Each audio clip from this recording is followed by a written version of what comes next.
The next speaker we have up is Mangolika Bhattacharya. So Mangolika is a PhD student based in UL, funded by the Confirm Centre, which, as I mentioned already, is the SFI Research Centre for Smart Manufacturing.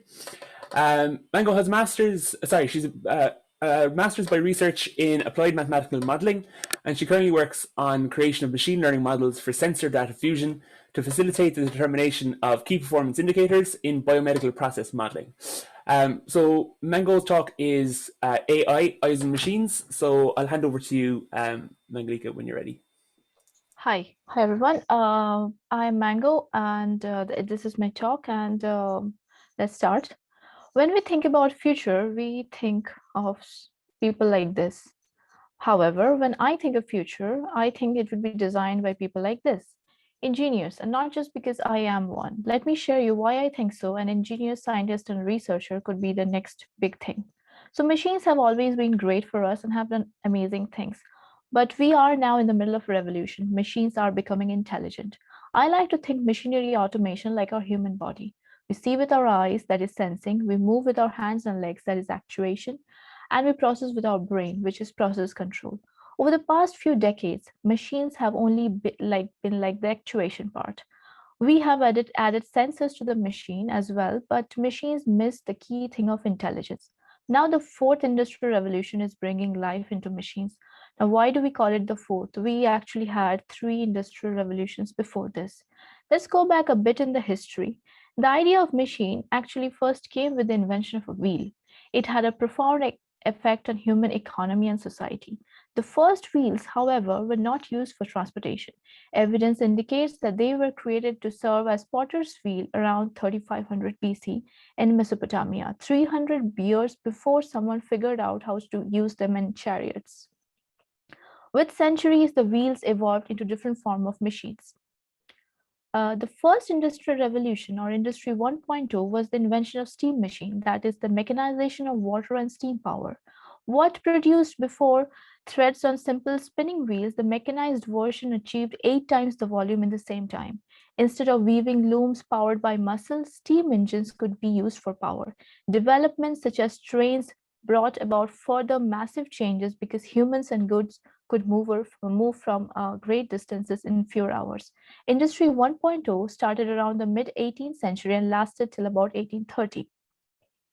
Then came the second industrial revolution, which began in 19th century, and it was the invention of linear assembly system through the discovery of electricity. Henry Ford took over the idea of mass production from a slaughterhouse in Chicago.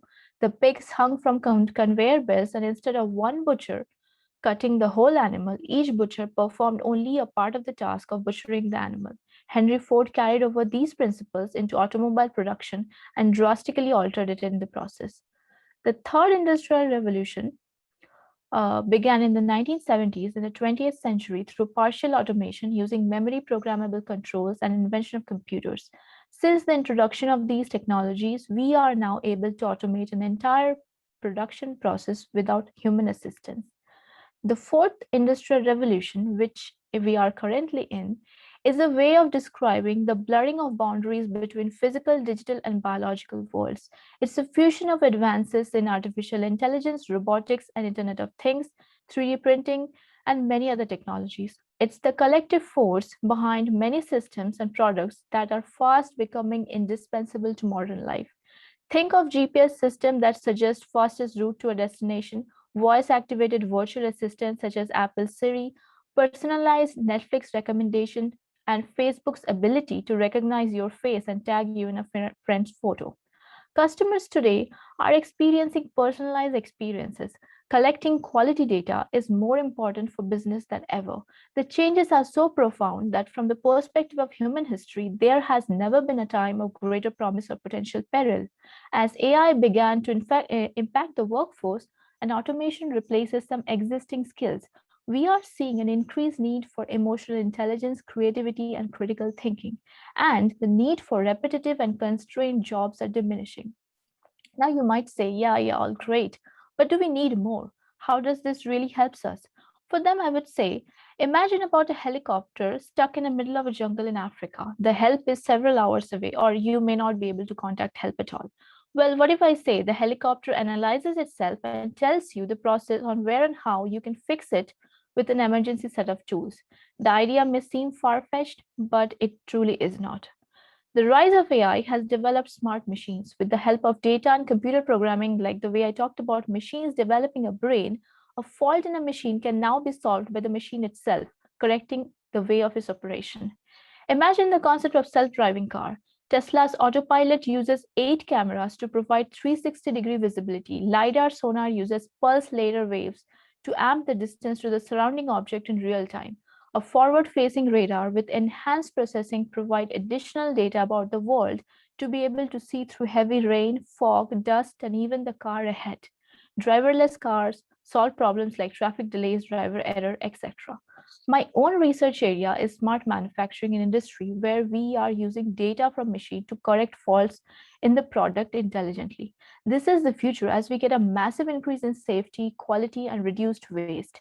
The current pandemic has increased the demand of smart manufacturing when factories can only accommodate lesser number of people in a given time.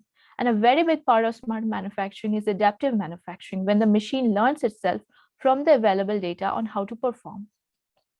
Adaptive machining is a big part in my research area. The picture shows illustration of adaptive machining technology by engraving an eggshell via a fully automated process. Eggs are complex three-dimensional shapes, difficult to fixture, easily damaged during the machining process, and critically, no two eggs are identical. Initially, a probe captures the data on the symmetry of the surface, in this case, an eggshell. A CAD model is generated on the surface. The adaptive toolpath is sent to the machine, and now with the data available to the machine on how much force is required for engraving, a machining tool engraves. Currently, I'm working with a company which produces customized knee implants. The benefits of customized orthotics are endless. They provide quicker relief from pain, quicker recovery, better fitting support, and are more long lasting. To order an implant of a certain size, a CT or an MRI scan of the patient's knee is used to generate a 3D model, which in turn is used to create